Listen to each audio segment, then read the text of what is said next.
Take a sip of my drink, fucking take the bottle. I've dated grad school chicks and I've dated models. I'm a lucky man, maybe I should play the lotto. But they don't wanna swallow their pride. What is up, lads, and welcome back to episode number 9 now of Eto'o's Road to Glory. And that little cheeky finesse at the start, I don't know what it was. Personally, I really like the goal. Obviously, it wasn't the greatest goal in the world, but just the way he just sort of finessed it, the sort of top corner, was quite naughty. This guy's got kind of a strange team. He's got a Brazilian team with a Harry Kewell, which is kind of weird. I'm not entirely sure why he had Harry Kewell there, but I suppose that's up to him. But yeah, these sort of the games in this episode are sort of, you know, fun-packed goals and pretty much one-sided games. You know, they're relatively easy. This actually team, like the 3-5-2, I'm sort of really liking it. You know, obviously 3 at the back sometimes is a little bit vulnerable, but when you've got the 2 defensive midfielders which are in the 5, they really sort of pay dividend. It's like having sort of like a tight 5 at the back, sort of a narrow 5. It's really good. And obviously you got the sort of the wingers, which are like wing backs, and you've got the two lads up front, and then you got the cam, which is a vicious position to be in. But yeah, guys, obviously last night England played France. It was 1-1. It was, you know, it was quite a one-sided game, really. You know, France dominated the game, but England, you know, they got a point, which is probably what Hodgson wanted. You know, before the game, someone said to Hodgson, that there was a bullet header as well.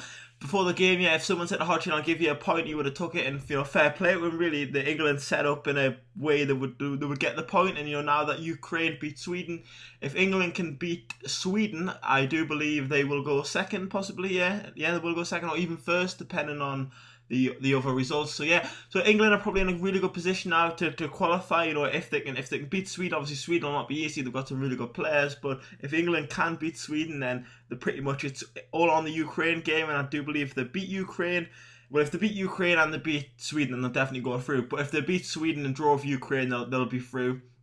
So England are looking good. Obviously, on a France point of view, they dominated the game, but obviously, you know, they could only score the 1 goal, which is a little bit disappointing.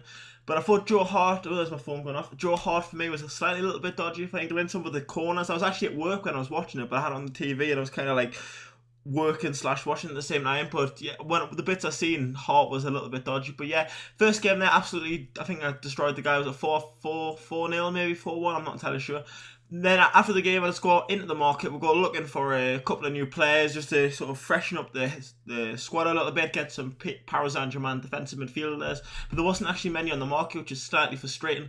But yeah, we'll come into a game against this guy. He's kind of, I'm not entirely sure what he's going for. He's got a complete, you know, a mix of players from different leagues, different countries, different nationalities, all in the wrong formation and position and all that crazy stuff. Carlos said, well, there's the goal at the start. It was a lovely, in the actual game when I was playing it, the way he actually just caressed the top corner was just absolutely naughty.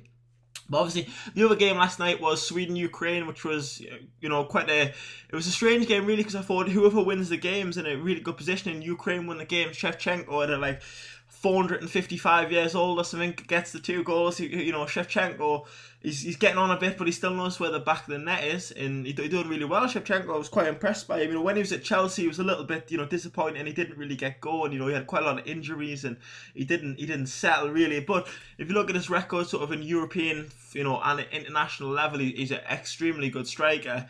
And yeah, and obviously Sweden are now in a difficult position. They play England next, and that's going to be pretty much, they have to win the game, really, Sweden. So they're in a sort of a dodgy position. But yeah, there's Eto'o there for a nice little goal. And obviously the games tonight, guys, well, what I want from you is your predictions in the comments for the 2 games tonight. We have got Greece and Czech Republic, I do believe, and we've got Poland and Russia. And so there's going to be, you know, 2 sort of interesting games, you know, possibly less, you know, favoured teams or playing each other in, you know, Group A, which is kind of a strange group, really. But in my predictions, I think Russia will win the game against Poland. I think Russia will be too strong for them, but I do expect quite a lot of trouble in the stands.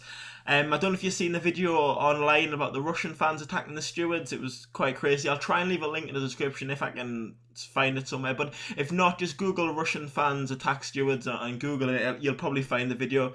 It was quite a vicious attack, really, on the stewards, which is not really called for. But the Russian sort of fans are a little bit crazy. And obviously, Russian and Poland is a bit of a derby, so the fans will be... It's pretty much like England playing Scotland. Like in England, there's going to be loads of Scottish fans coming down, and it'd be quite a intimidating play. So yeah, I think Russia will win the game, though, even though Poland are at like home. But I think Russia will be too strong, you know, like Arshavin. This guy here actually got quite a strange team. He's got a player that used to play for Newcastle. If you know who it is, leave it in the comments. And obviously 2 current Newcastle players. And yeah, it was quite unusual really why he had the Mexican League. I think he was Paraguayan centre back. I'm not entirely sure why he had him. But that was a bit of a tramp there by Tardelli. But at the end of the day, a goal is a goal. I'm going to do what I've got to do to get the first goal in the game. But yeah, obviously the other game is Greece against Czech Republic, which is quite an interesting game. Czech Republic need to win the game, obviously, after the first disappointing result against Russia. So I think Czech Republic might come out strong. But obviously Greece are quite experienced. You know, they've won it before in 2004, I do believe. So Greece will, you know, they'll be hungry for it. So it'll be interesting to see how that one goes. I think it'll probably be a draw. Knowing Greece, it'll probably be like 1-1 or 0-0. So yeah, I'm going to go for 1-1 for that one as well, which will not be good enough for Czech Republic, because Czech Republic do need a win after losing their first game. There's Tardelli there. Tardelli as well, guys. I'm thinking about making a video just about him. Just like quite a lot of people do these sort of videos, like sort of like hidden gems or like sort of like, you know, like underrated players sort of thing. But I'm actually just debating whether to do one just for him. But yeah, obviously, another thing I want to talk about, guys, is Minecraft. Quite a lot of my pals have got it, and I've never actually played it myself. And I was wondering if it's any good, if any of you guys have got it, or you would like us to upload some sort of Minecraft footage and just some gameplay of it and stuff. So if you like to see Minecraft, leave in the comment. I'll just sort of, I'm not entirely sure. I've seen like videos about it and stuff, but I've never actually sort of played it like on Xbox. So it should be interesting if I go and get it. But yeah, guys, this is the episode sort of coming to a close now. It's there's Gael Clichy getting sent off for him. That's another thing in the France game. God knows why Evra started. To be honest, Clichy is far better. Evra was poor in the sort of the warm-up games, especially against Iceland. He was really shocking. I was surprised he started him, but obviously he's slightly more experienced. But yeah, I think Clichy might start the next game, especially if I was a Laurent Blanc. There's Tardelli there. I don't know what his goalkeeper was doing. I think this is the game where his goalkeeper had an extremely heavy touch. I think it was Lloris. His touch was just crazy. I think I do make it 9-1 there in the 90th minute, which is slightly embarrassing for this guy. But anyway, guys, if you enjoyed the video, leave a like. Anything else, you know, send us a message and all that crazy stuff. And remember, guys, to leave your predictions for the big match tonight, the 2 big games for the, you know, the European Championship. So yeah, guys, I'm gonna sign out now, and so yeah, so peace.